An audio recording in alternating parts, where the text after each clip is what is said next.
Hallelujah. देह तो मजबूत है, देह क्या है? मजबूत है, लेकिन अंग थोड़े कमजोर है।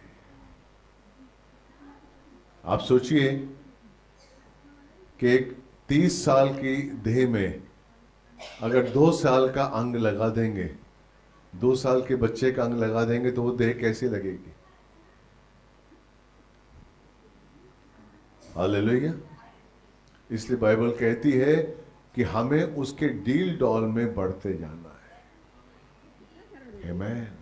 जैसा वो डील डॉल रखता है हमें भी उसी डील डॉल में, ताकि हमारी पूरी देह परिपूर्ण हो जाए, कलीसिया पूरी तरीके से परिपूर्ण हो, बिना झुर्री के। लिखा हुआ है बाइबल में, लिखा हुआ है ना, बिना झुर्री के। Praise the Lord. ये इफिसियों में लिखा हुआ है। हालेलुया। 5 का, देखिए 5 का 27-28 में शायद इफिसियों में लिखा हुआ। उसके बाद एक वचन आप इफिसियों से ही पढ़िए, इफिसियों से ही 27 ना, हाँ। उसे एक ऐसी महिमा युक्त कलीसिया बनाकर प्रस्तुत करें जिसमें ना कलंक, ना झुर्री, ना इनके समान कुछ हो, वरन पवित्र और निर्दोष हो।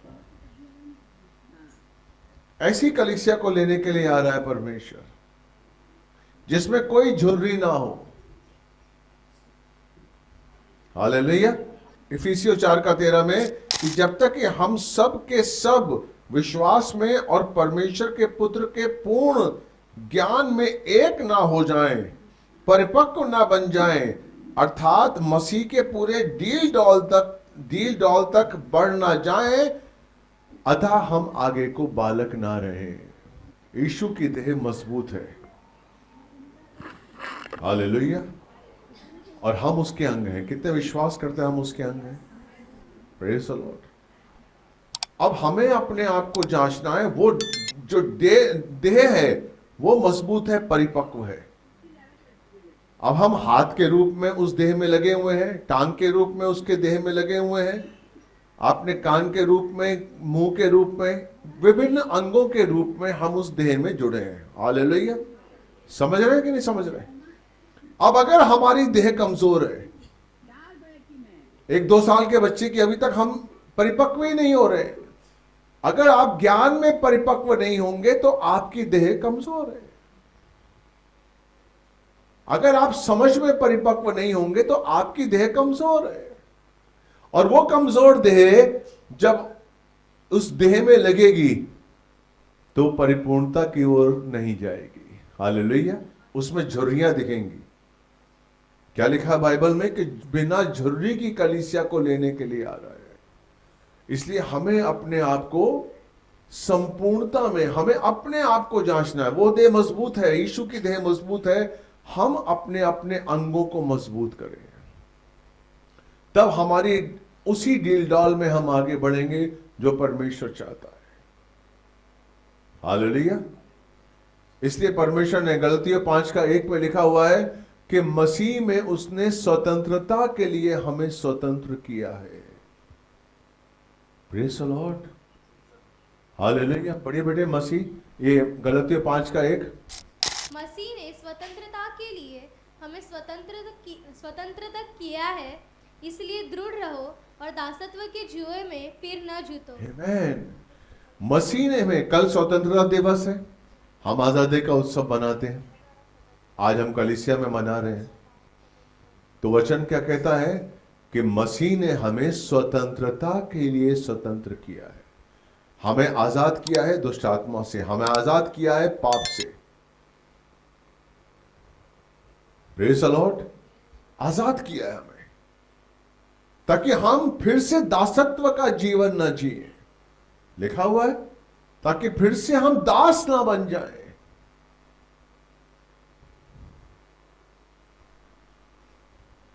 अगर आप दास का जीवन जिएंगे, कैसे दास का जीवन जिएंगे? फिर से पाप आपके जीवन में आ जाएगा, फिर से आप पाप के दास बन जाएंगे, फिर से आप पैसे के गुलाम बन जाएंगे, फिर से आप व्यभिचार के गुलाम बन जाएंगे, फिर से वो संसार के गुलाम बन जाएंगे। तो आप यानी कि दासत्व का जीवन जी रहे हैं। आपको पता है शैतान कैसे काम करता है आपके जीवन में? आपने कई बार किसी के जीवन में भी ऑपरेशन हुआ होगा आपके शरीर में, या आपने ऑपरेशन के बारे में सुना होगा, ठीक है? डॉक्टर जब ऑपरेशन करता है आपके शरीर में तो आपके शरीर को बेहोशी का इंजेक्शन देता है। ध्यान से इस बात को समझिएगा, देता है कि नहीं देता है? जब वो बेहोशी का इंजेक्शन देता है और आप बेहोश हो जाते हैं तो फिर वो आपके अंगों को ठीक करता है, या तो निकालता है या नया डालता है, लेवर चेंज करता है, दिल में काम करता है, आपकी आंतड़ियों को ठीक करता है। आपको कुछ नहीं पता, आप बेहोश हैं। आपके शरीर को वो काटता छाटता है।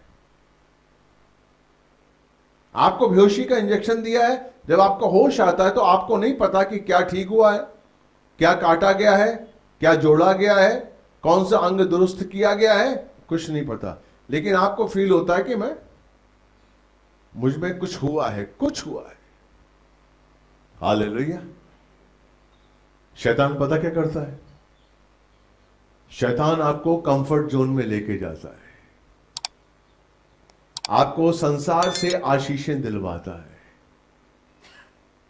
और जब संसार से आप आशीषें पाने लग जाते हैं और जब संसार की आशीषों के आप आदी हो जाते हैं तो आप बेहोश हो जाते हैं।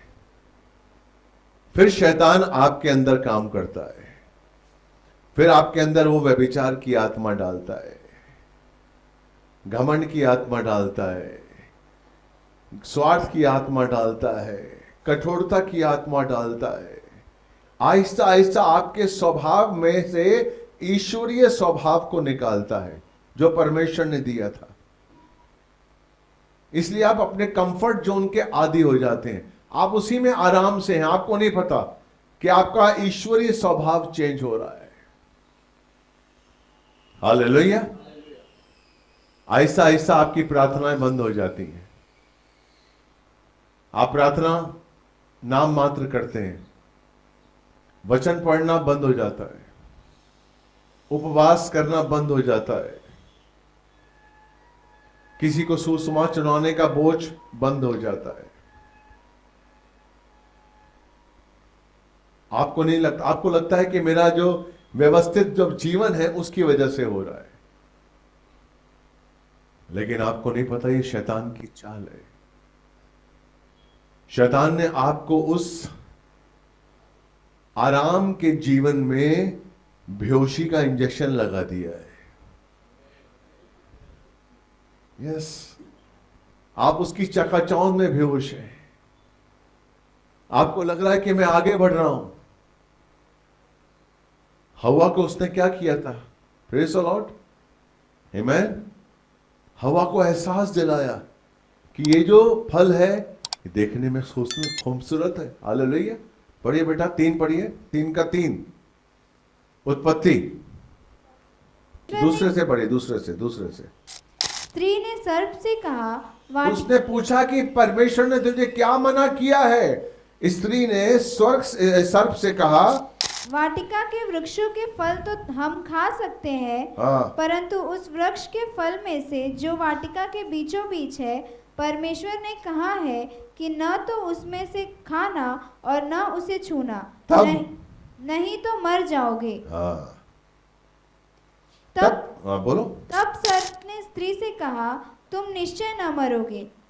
परमेश्वर तो जानता है कि जिस दिन तुम उसमें से खाओगे तुम्हारी आंखें खुल जाएंगी और तुम भले और बुरे का ज्ञान पाकर परमेश्वर के समान हो जाओगे। छठा, जब स्त्री ने देखा कि उस वृक्ष का फल खाने के लिए अच्छा, आंखों के लिए लुभावना तथा बुद्धिमान बनाने के लिए चाहने योग्य है, तो उसने उसका फल तोड़कर खाया और साथ ही साथ अपने पति को भी दिया और उसने भी खाया। हालेलुया। आप सोचा, आप देखा शैतान कैसे हवा को उस एटमॉस्फेयर का आदी बना रहा है। आमेन। जब उसने देखा कि आहा क्या फल है, क्या वो अब तक फल नहीं देख रही थी? अदन की वाटिका में रह रही थी ना, वो कहती है कि मुझे सब फल खाने के लिए मना किया है, लेकिन जो बीच में लगा हुआ है वृक्ष, उसका फल खाने, क्या वो बीच में जो वृक्ष लगा था भले बुरे के ज्ञान का वृक्ष, क्या उसने पहले नहीं देखा था? वो तो रोज देखती थी, रोज देखती, तभी तो उसे पता था कि इस फल में से, इस पेड़ में से फल नहीं खाना है, रोज देख रही थी। लेकिन शैतान ने उसके अंदर जिज्ञासा पैदा कर दी कि फल देखने में अच्छा है। अब तक उसे अच्छा नहीं लग रहा था। हेलो, आमेन।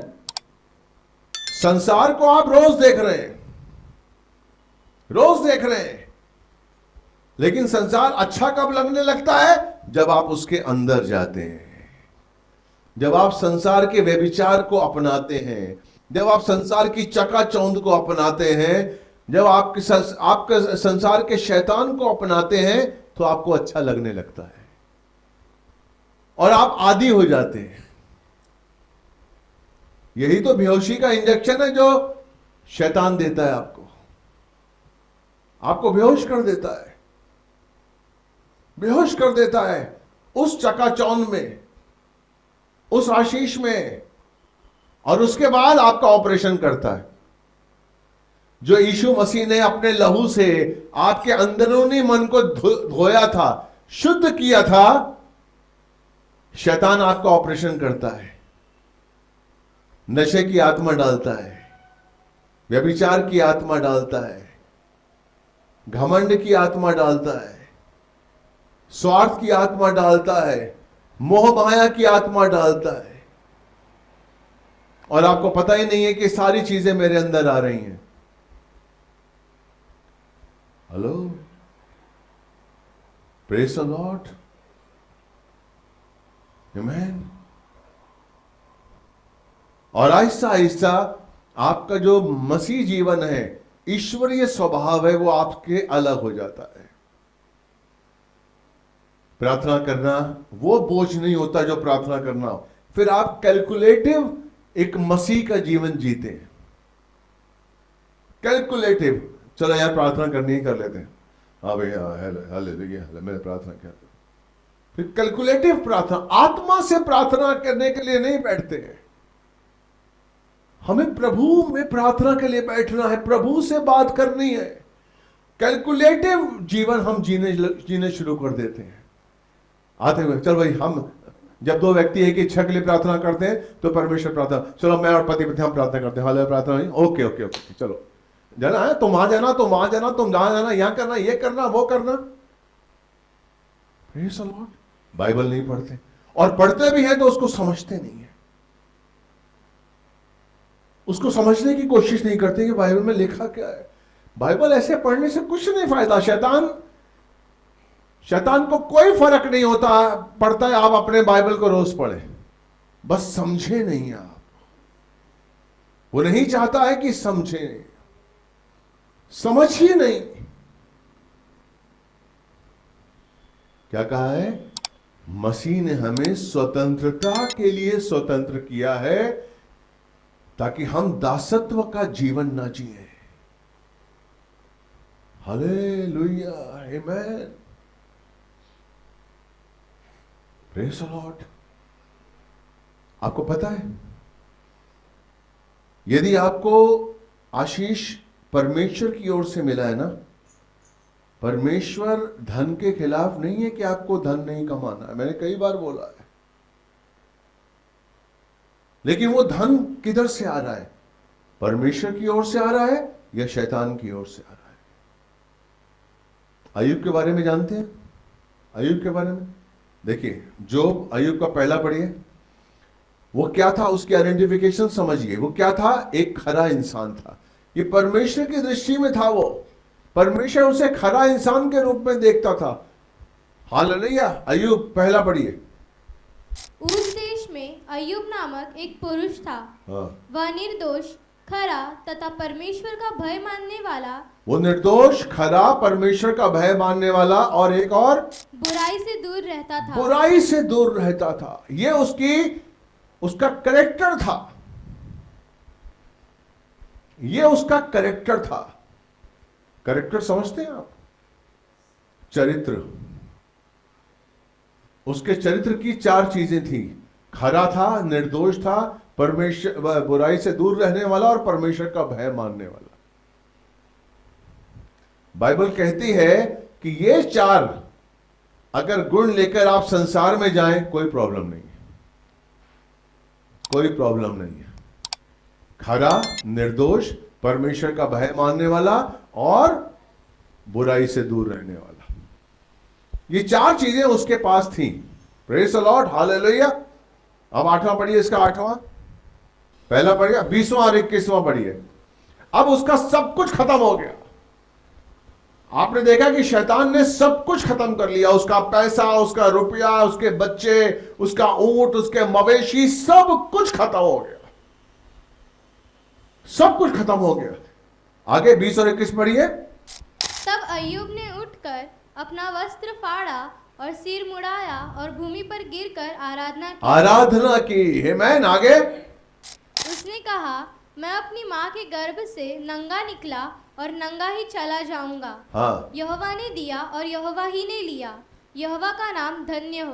आमेन, आमेन। यहोवा का नाम धन्य हो, क्योंकि उसको परमेश्वर ने दिया था। पैसा किसने दिया था उसको? तो जब पैसा उसका सादा चला गया, रोया नहीं, उसने कहा परमेश्वर ने दिया, परमेश्वर ने ले लिया। आमेन। ये होता है, अगर परमेश्वर की ओर से आशीष मिलती है, आप कभी उस आशीष के जाने से डरेंगे नहीं। आप कभी भी उस आशीष के जाने से डरेंगे नहीं, अगर परमेश्वर की ओर से आशीष मिली है। अगर शैतान की ओर से आपको आशीष मिली है तो आप डरेंगे। अगर ये पैसा नहीं रहा मेरे पास तो क्या होगा, ये धन चला गया क्या होगा, ये नौकरी चली गई तो क्या होगा, ये बिजनेस चला गया तो क्या होगा, आप डरेंगे, क्योंकि वो पैसा कहां से आ रहा है? शैतान की ओर से। याकूब के बारे में, याकूब ने अपने भाई को धोखा दिया था, एसाव को उसने धोखा दिया, उसकी आशीषें लेकर भाग गया। हालेलुया। उत्पत्ति 28 उसका 20 और 21, उसका पैसा लेके भाग गया याकूब, अपने भाई को उसने धोखा दिया।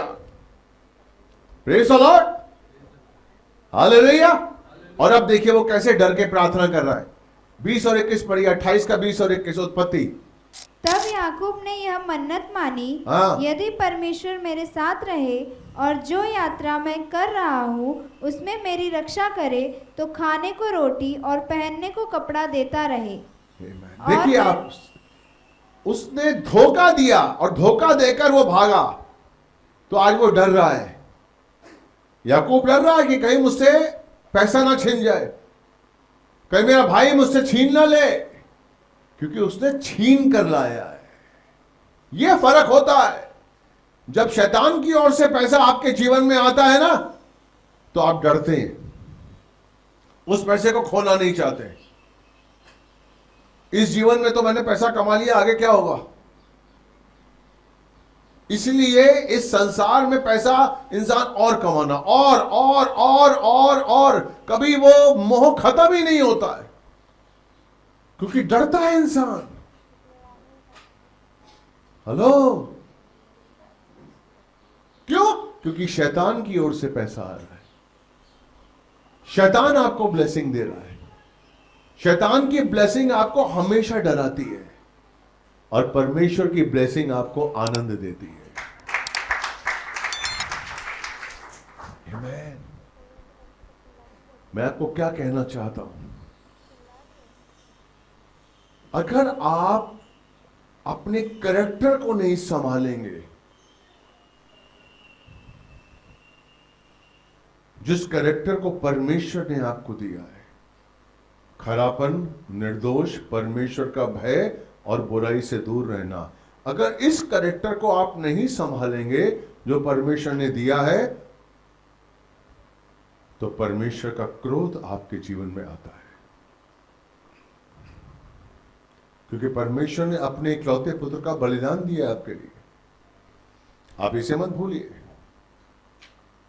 परमेश्वर ने आपको, आपके लिए अपने बेटे का, इकलौते पुत्र का बलिदान दिया है। उसने हजारों साल पहले से योजनाएं बनाई हैं आपको शुद्ध करने के लिए, आपको पवित्र करने के लिए। लेकिन अगर आप उस पवित्रता की वैल्यू नहीं करेंगे, अगर आप उस पवित्रता को संभाल के नहीं रखेंगे, भजन संहिता 38 निकालो 38, तो परमेश्वर का क्रोध आपके जीवन में काम करेगा। और विभिन्न रूप से वो क्रोध आता है, बीमारी के रूप में आता है, विपत्ति के रूप में आता है, परीक्षाओं के रूप में आता है, विभिन्न रूप में वो क्रोध परमेश्वर का आता है। हालेलुया। 38 का 1, साम 38 का 1। हे यहोवा, अपने प्रकोप में मुझे न झिड़क, न अपने भड़कते हुए क्रोध में मेरी ताड़ना कर। तीसरा पढ़ो। तेरे क्रोध के कारण मेरे शरीर में कुछ भी आरोग्यता नहीं।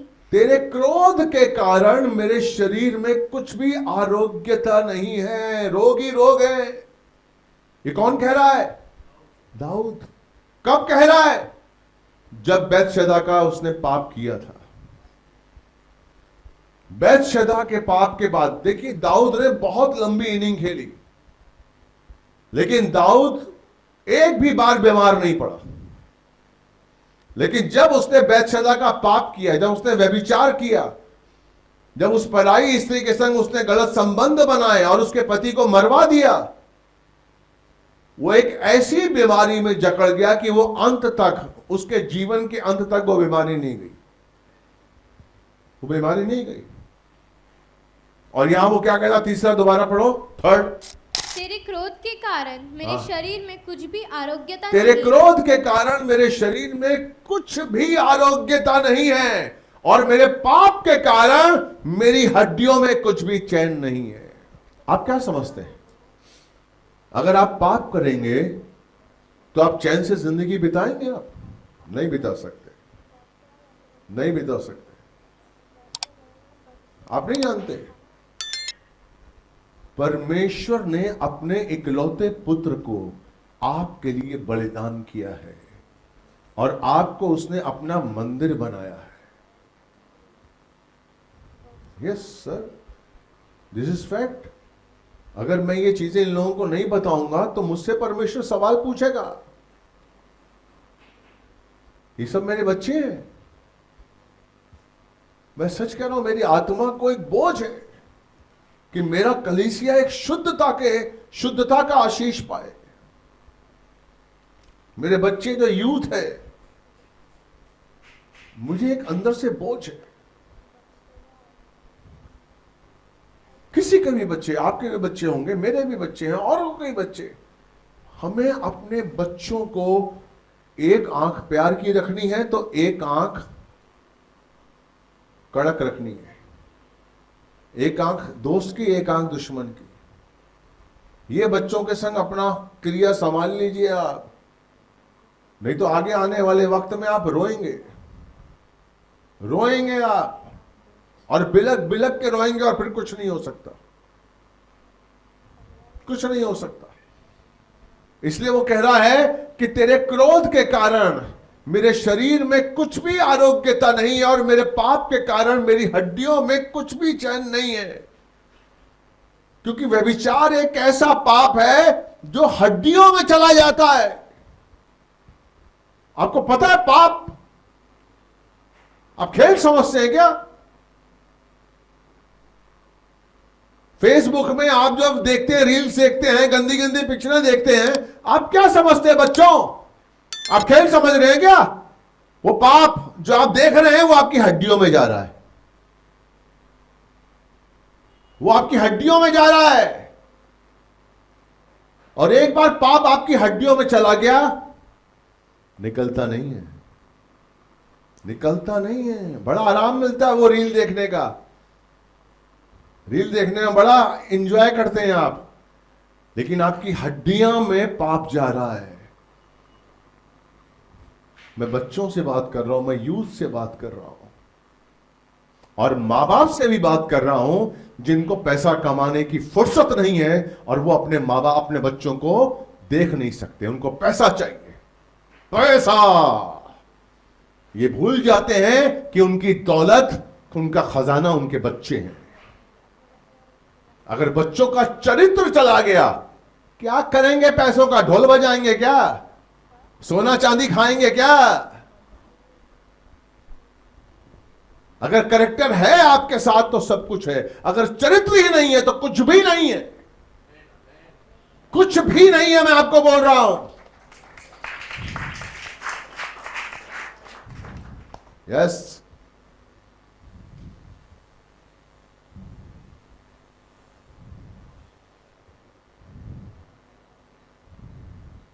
एक वैश्या अगर कार से जाती है तो वो वैश्या ही कहलाती है, याद रखिएगा। चाहे मर्सिडीज कार ले ले, चाहे वो ले ले, ऑडी ले ले, कुछ भी ले ले, जब उतरेगी तो लोग कहेंगे हाँ ये वैश्या है। गलत कह रहा हूं?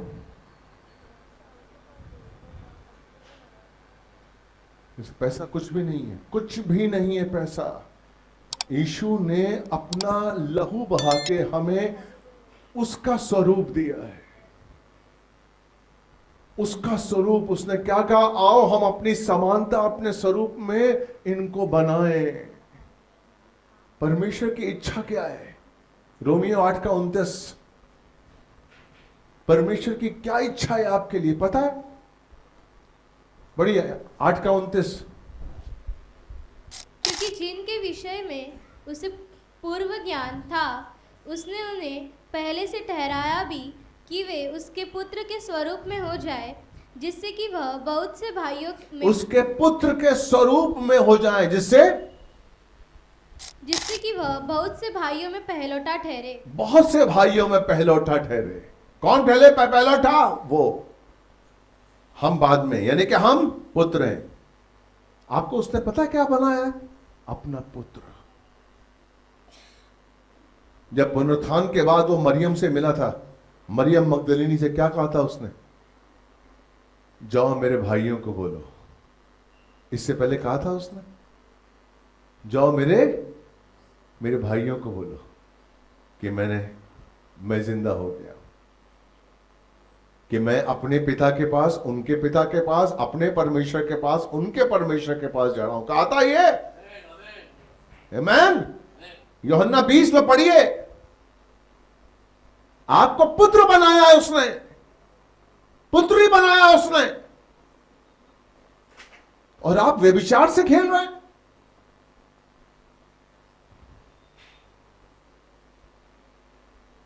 Hallelujah. Please praise the Lord. Hallelujah.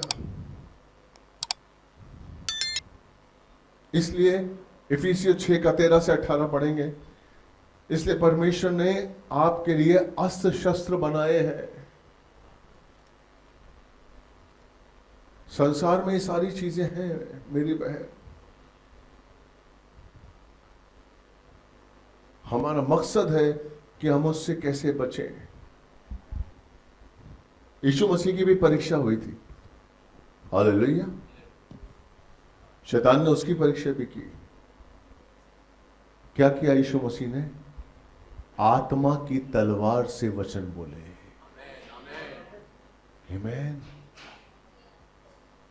ये कैसे उसने बोल दिए? आत्मा की तलवार से।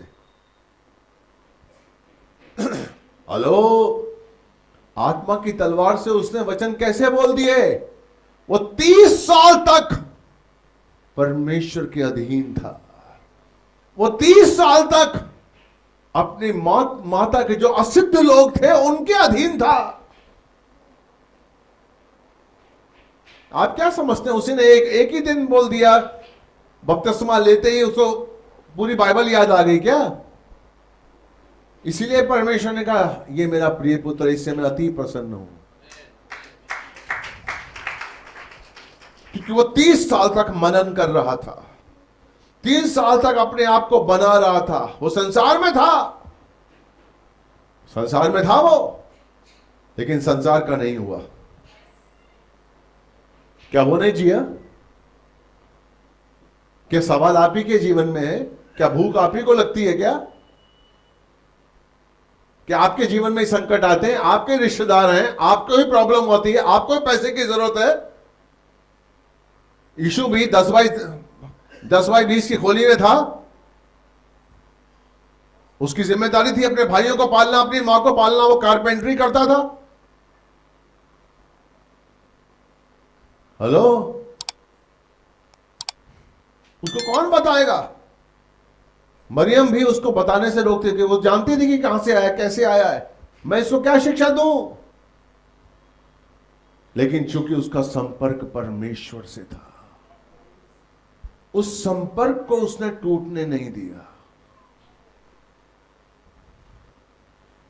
यही तो संदेह है, यही तो डर है कि जब हम संसार में जाते हैं तो वो संबंध हमारा टूट जाता है।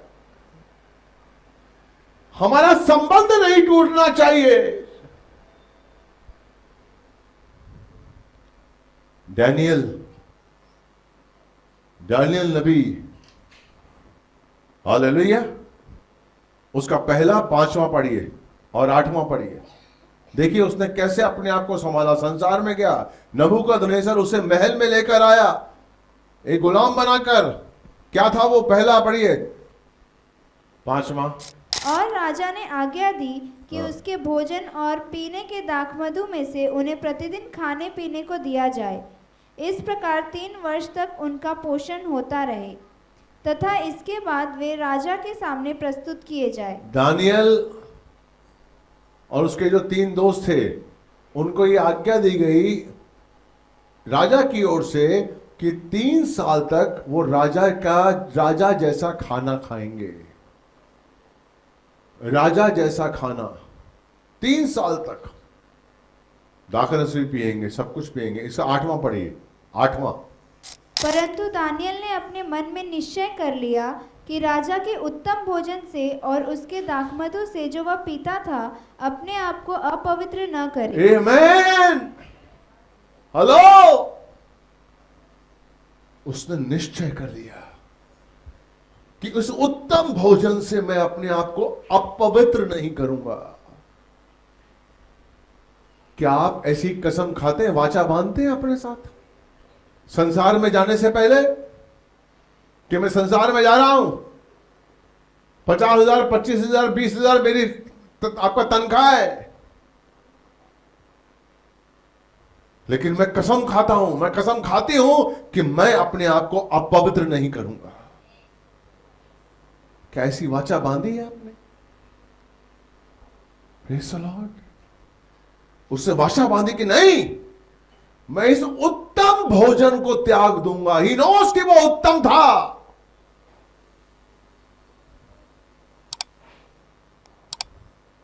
अपवित्र नहीं करूंगा। कैसे अपवित्र नहीं करूंगा? वो कौन सा चीज थी जो उसे अपवित्र करती?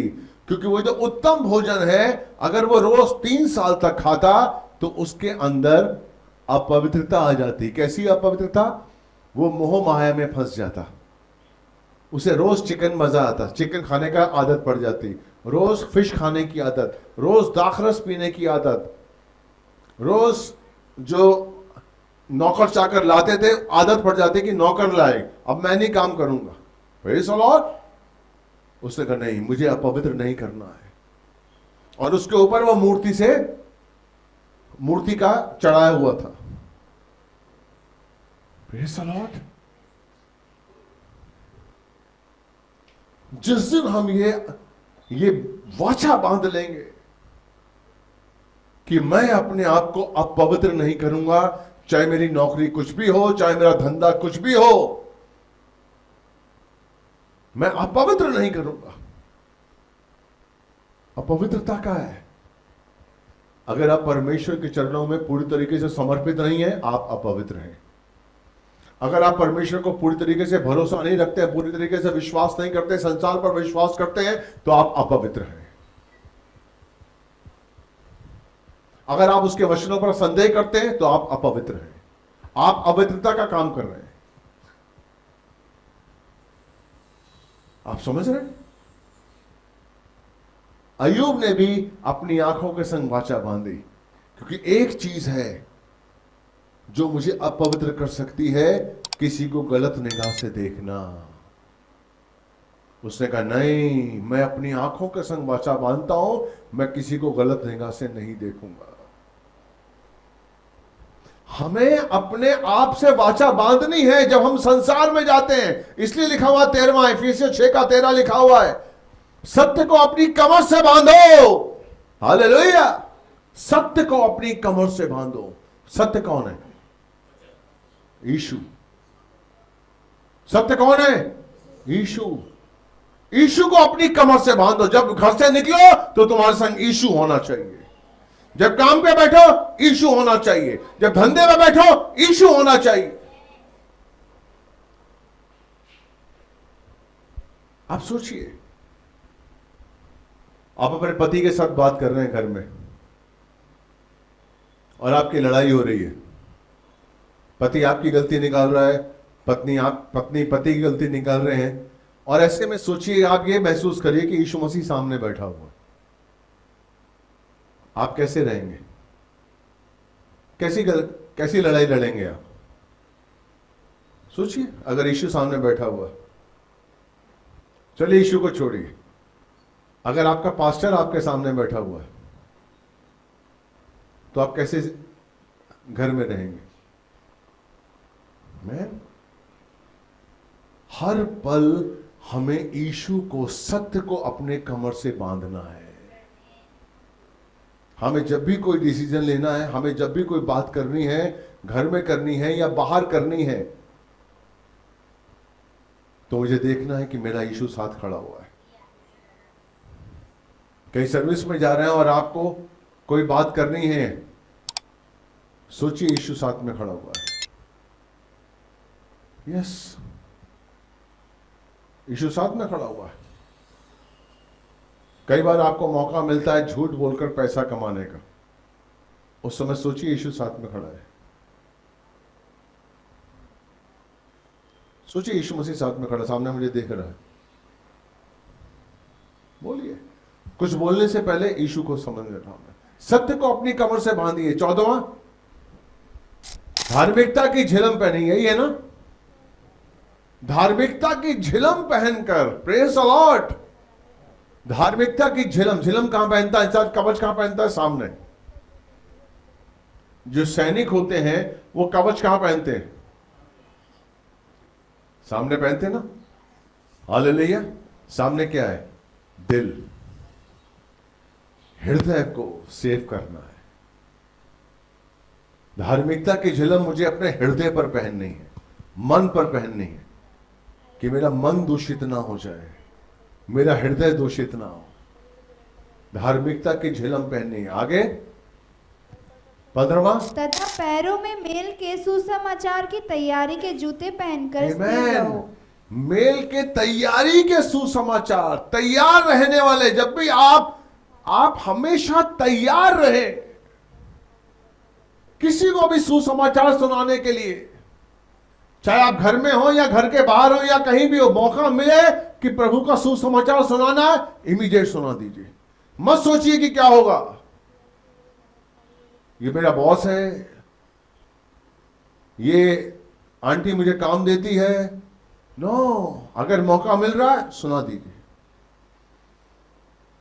पैरों में सुसमाचार की तैयार रही है हमेशा। आगे 16वां, इनके अतिरिक्त विश्वास की ढाल लिए रहो, जिससे तुम उस दुष्ट के समस्त अग्नि बाणों को बुझा सको। आमीन। शैतान जो आपके तरफ अग्नि बाण लेकर खड़ा हुआ है, विश्वास की ढाल, हर समय विश्वास की ढाल। आप क्यों पाप में पड़ते हैं? क्योंकि आपको विश्वास नहीं है। आपको विश्वास नहीं है। लड़के, आजकल का यूथ जो है वो क्यों पाप में पड़ रहा है? क्योंकि आपको विश्वास नहीं कि मेरा भविष्य बहुत अच्छा होने वाला है। लड़कों को विश्वास होना चाहिए कि मेरे लिए परमेश्वर ने बहुत आशीषित लड़की रखी हुई है, मैं क्यों शादी से पहले इस लड़की को डेट करूं। लड़की को विश्वास होना चाहिए कि मुझे विश्वास है कि मेरी परमेश्वर की योजना मेरे लिए अद्भुत है, मेरे लिए बहुत आशीषित लड़का रखा हुआ है, मैं क्यों इस लड़के के संग घूमूं। आपके अंदर विश्वास नहीं है। ये सर्विस मिल गई है, यहां से मुझे 50,000 मिल रहा है, कहीं अगली ना मिले, कमा लो, झूठ बोलो। आपको विश्वास नहीं है कि आगे आने वाले वक्त में आपको लाख रुपए भी मिल सकता है। जिस परमेश्वर ने आपको 50,000 दिलवा रहा है, वो आपको लाख रुपए भी दिलवाएगा। कब दिलवाएगा? जब आप उसके भरोसे के साथ चलेंगे। यस, विश्वास की ढाल हमें हर समय रखनी है, ताकि शैतान के बुझते हुए जलते हुए तीर, क्या तीर है पता है? शैतान आपको हर तरीके से ऑपरेशन करने के लिए तैयार है, अपने तीरों से ऑपरेशन कर रहा है, घमंड की आत्मा डाल रहा है, व्यभिचार की आत्मा डालना चाहता है। अगर आपके पास विश्वास की ढाल नहीं है तो क्या है? विश्वास की ढाल लिखा है कि मेरा जीवन अच्छा ही होगा, मेरे जीवन में परमेश्वर की योजनाएं अच्छी हैं। अगर यह विश्वास आपके अंदर होगा, आप पाप नहीं करेंगे। हालेलुया। अगला, उद्धार का टोप और आत्मा की तलवार जो परमेश्वर का वचन है, ले लो, ले लो। जितने भी आपके अंदर तलवार के जो वचन होंगे, ले लीजिए। पता नहीं कब दिन में आपको आत्मा से बोलना पड़े, कब आत्मा से बोलना पड़े, कौन सा वचन जवाब देना पड़े। लोग कहेंगे अरे यार थोड़ा सा आ जा यार, दोस्त कहेंगे नशा करो, नहीं मैं मंदिर हूं, मुझे अपने आप को पवित्र नहीं करना है। क्योंकि आप कब बोलेंगे? जब आत्मा का वचन आपके अंदर होगा। आमीन। दोस्त कहेंगे, सहेलियां कहेंगी, आएंगे, चल यार चलते हैं घूमने के लिए, नशा करते हैं, दारू पीते हैं, सिगरेट पीते हैं और चल एंजॉय करेंगे। उससे बोलो मैं परमेश्वर का मंदिर हूं, मैं अपने आप को अपवित्र नहीं करूंगा। आमीन। ये कब बोलेंगे आप? जब आप महसूस करेंगे कि आप पवित्र हैं। अगर आप महसूस नहीं करेंगे कि आप पवित्र हैं तो आप बोल ही नहीं सकते। इसलिए रोज आपको महसूस करना है कि मैं पवित्र हूं। यस, आत्मा की तलवार है। अगर आत्मा में वो वचन है तभी आप बोल सकते हैं। यस, मेरे कहने से नहीं बोल सकते आप। अगर आपके मन में भी है यार किसी के संग नशा करने में, तो आप कैसे बोलेंगे? आपको भी है कि यार कोई बोले तो सही यार, मैं भी तैयार हूं, कैसे बोलेंगे? आपको आत्मा की तलवार, आत्मा का, परमेश्वर का वचन आत्मा की तलवार आत्मा में ले लो। वक्त पे वो वचन तलवार बनकर सामने वाले के काम आएगा।